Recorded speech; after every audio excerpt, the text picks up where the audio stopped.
My locations have changed, but who I am as a person and what I believe in, none of that's changed. Things I believe to be true, maybe young, I don't believe so much. You know, a lot of street codes and things like that may have messed with our emotional intelligence. You know, money over hoes. That's a terrible concept. Jay-Z, one of the wealthiest men alive, married to Beyonce, empire built from scratch, just looked into a camera and said money over hoes is a terrible concept. And the part that's eating in me ain't what he said, it's how long it took him to say it. But before we get into it, do your boy a favor, show the channel some love. Hit the like button, hit the sub button, hype this thing up. Cue the clip. This that Raymundo reacts, huh? Y'all came in for the laughs, huh? You did. Stay for the commentary cause it makes sense, huh? Real talk. That boy is good. So here's what happened. The New York Times Magazine ran a feature on the 30 greatest living American songwriters. Jay-Z made that list, which honestly, no arguments there. The Blueprint, American Gangster, some of my favorite albums. And in the conversation when it switched from songwriting to codes he grew up with, he said this. You know, a lot of street codes and things like that may have messed with our emotional intelligence. You know, money over hoes. That's a terrible concept. Now let that land. This is the same man that came out of the Marcy Projects, built a drug operation, turned that into a legendary rap career, turned that career into $1 billion business, got engaged to the most powerful woman in music. And he's now saying, with all that behind him, that the code he helped package and export to an entire generation of young men was a mistake. That's not a small statement, that's a confession. See, here's where the disconnect really starts. Because people are gonna hear this and say, well, Jay-Z has Beyonce. What's he complaining about? And that's exactly the wrong read. The problem wasn't Jay-Z. The problem was the boys that heard him. Think about this. Money over hoes, as a street code, didn't start with hip hop. It started in the projects, in households where men had to choose survival or sentiment, while showing vulnerability meant showing weakness. When you couldn't afford to love something too hard because the streets might take it from you. Hip hop didn't create that code, but hip hop sure did package it. Put it on records, put it on MTV, sold it to 12-year-old boys in the suburbs in places like Columbus, Ohio. And they never even been to the Marcy Projects. But they adopted the mindset like it was their birthright. 444 was, it was the toughest thing I had to write. And not lyrically, not the greatest metaphors I've ever created, but like the vulnerability and the honesty and transparency, that's hard. That's a difficult thing. I suck at love, I think I need a do-over. I will be emotionally available if I invited you over. But to do it for the entire album and to sit in that and like talk about real subjects and real talk about, you know, how your kids are gonna feel and, you know, at some point you're gonna have to sit down and speak to them and all these different topics. That was the most difficult album that I had to write. That album was Jay-Z at 47, finally processing what it cost him to chase the code he grew up in. Infidelity, trust broken, family almost lost, and he said that album was the hardest thing he ever wrote.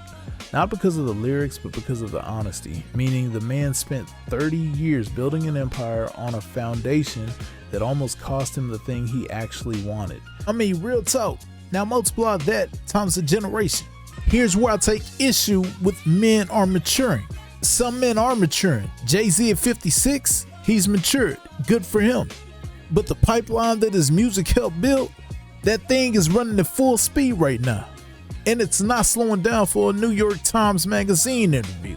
I take money over any day. You take money over any day? Hell yeah.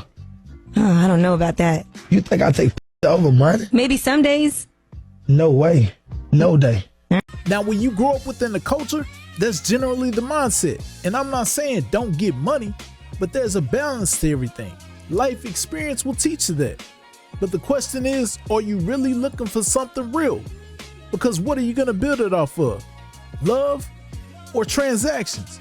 And if you want to define it with money, But truth is, you better have your receipt because those situationships generally don't work out. All right. Yeah. He went all the way through grade school. Yeah. Then he went through middle school. Then he went through high school. Yeah. Then he went to college. Then he went to pre-med. And then he went to med school. Right. What did he learn? Well, I tell you what we teach them. We teach them not to ask questions. We teach them how to answer questions. We beat the curiosity out of them. That's what they're learning. And so what we tell them to learn. So they just parrot. They don't think for themselves. There it is. And they don't, their empathy is stunted. You come off a horse and hit the ground, I'm gonna look down, I'm gonna say, did that hurt? Okay? Because I've been there. Yes. Okay? Right. I've been there so many times. Right. Okay? I can empathize. Yeah. And I can say, get up, brush yourself off, and get back on. Right. Oh, you broke a couple of ribs? Right. Well, here's some aspirin. I've been there, done that. Right. But you're also going to probably tell me what I did. Oh, absolutely. And will. boy, am I going to learn it a lot better. Okay. Because of that. But if you spent all of your life sitting in one classroom after another, sitting in front of a computer, That's right. learning how to make more money, you don't learn how to preserve relationships. Yeah. You don't learn how to empathize with people, not to the level that you should. Yeah. We got to let kids be kids. And I don't, this is me, a 26-year-old is still a kid. Yeah. And we got to let them be a kid. Yeah. We got to let them mess up. Yeah. You know, we got to let them have fun. Look, I'll be 58 next month. I love that just surprised you. There are things I will never do again. Yeah. Oh, yeah. I resonate with that. Okay? Why do I want to take that away from a 25-year-old? Yes. Why do I want him to get where I'm at? And it's like, well, you got a lot of money, but you never did this. Now that video right there, that content is connecting with millions of men right now.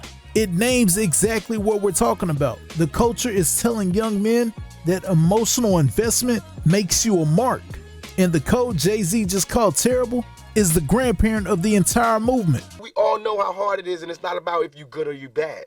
So since it's not about if you good or you bad, we know that because he don't mean he was bad, or don't mean he's a criminal, or don't mean he's crazy, or a drug addict, or none of that. It just means he don't got. And ain't it bad that you got 30? I mean, can you imagine somebody having $32 million? $32 million, and this person has nothing, and you can sleep. You can still go to the movies about, and then these are the type of people that get humanitarian awards. Millionaires. How can they be humanitarians? By the fact that they millionaires and there's so many poor people shows how unhumane they are. You know what I'm saying? And that bugs me. Not saying that when I'm never going to be rich, and you know what I'm saying? But I'm saying it's a struggle, and I think everybody deserves. And now it's 2026, and Jay-Z, well, he's worth $2.8 billion.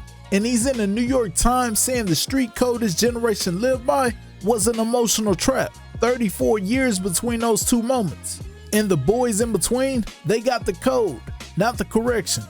Whether it be about, a big yacht or the Lexus, bragging about money, those are just props. That's not the engine. That's not the emotion that my music is running on. But once you get into the interior of the song, what you're hearing is the same thing you're gonna hear from, someone who has some integrity, morality, questions about religion, questions about who you are as a man, relationships, your legacy, your children, the fears that they're gonna have, whatever karmic debt that you put out there. Here's what Jay-Z said the real engine of his music was: integrity, morality, religion, relationships, legacy, fear for his children.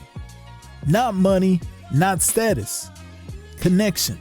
But here's what he rapped about for 30 years. I'm not saying he was wrong to rap about it. That was authentic to where he came from. But when authenticity becomes curriculum, when survival music becomes a lifestyle, blueprint for kids that weren't even surviving. And that's where the damage compounds. Success hasn't changed my approach to making music. I've always felt like my aspirations were ahead of where I was currently. Even with all the success, I'm still like, no. This is where we belong. This is our place. So what does this mean practically? It means that if men who have made it, men like Jay-Z, want their correction to actually land, they can't deliver it in the New York Times. They have to go where the young men are. They have to engage on the platforms that are shaping the next generation's emotional blueprint.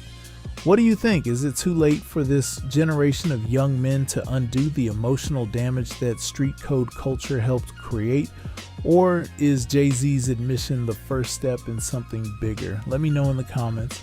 And until next time, if you enjoyed the content and you are not subscribed, hit that sub button to the right and to the left for more dope content. Until next time, I'm out.